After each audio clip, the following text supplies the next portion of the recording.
Hello बच्चों, अब हम देखेंगे औषधियों अथवा दवाइयों का दुरुपयोग। वेदना शामक दवाइयों का अधिक सेवन करने से तंत्रिका संस्थान, उत्सर्जन संस्थान, यकृत इत्यादि पर बुरा प्रभाव पड़ता है।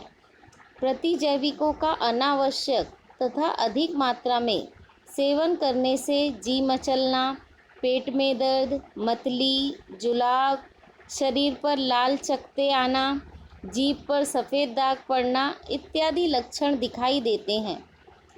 डॉक्टर के परामर्श के बिना दवाइयाँ लेने तथा दवाइयों का अत्यधिक सेवन करने से शरीर पर इसके हानिकारक दुष्प्रभाव दिखाई पड़ते हैं।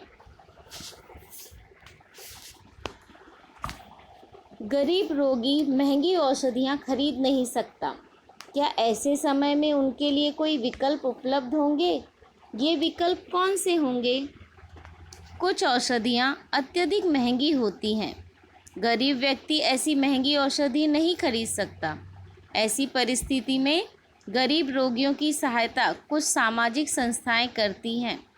कुछ ट्रस्ट जैसे टाटा ट्रस्ट गरीब रोगियों के उपचार के लिए भी सहायता प्रदान करते हैं।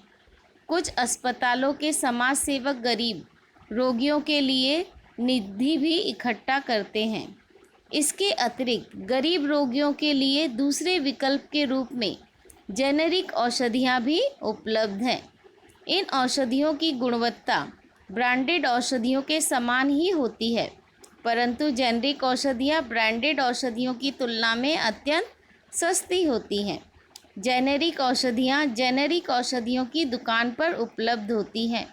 कोई भी व्यक्ति अथवा गरीब रोगी प्रधानमंत्री जन औषधि योजना का लाभ उठा सकता है। तो अब हम देखते हैं जेनेरिक औषधियाँ।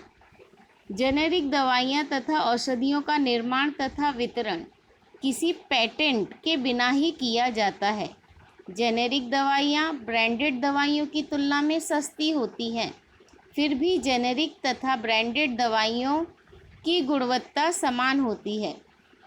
भारतीय कंपनियों द्वारा बड़े पैमाने पर जेनेरिक दवाइयों का निर्यात किया जाता है, परंतु भारत में यही जेनेरिक दवाइयाँ ब्रांडेड दवाइयों के समान महंगे दाम पर बेची जाती हैं। अमेरिका में 80% जेनेरिक दवाइयों का उपयोग किया जाता है। इस प्रकार जेनेरिक दवाइयों के उपयोग से अमेरिका में लाखों डॉलर की बचत की जाती है। प्रधानमंत्री जन औषधि योजना के अंतर्गत सामान्य लोगों के लिए उचित मूल्य पर जेनेरिक दवाइयाँ उपलब्ध कराई गई हैं। ये दवाइयाँ जन औषधि स्टोर्स नामक दुकानों में उपलब्ध हैं। 1 जुलाई 2015 के दिन भारत सरकार द्वारा इस योजना का शुभारंभ किया गया।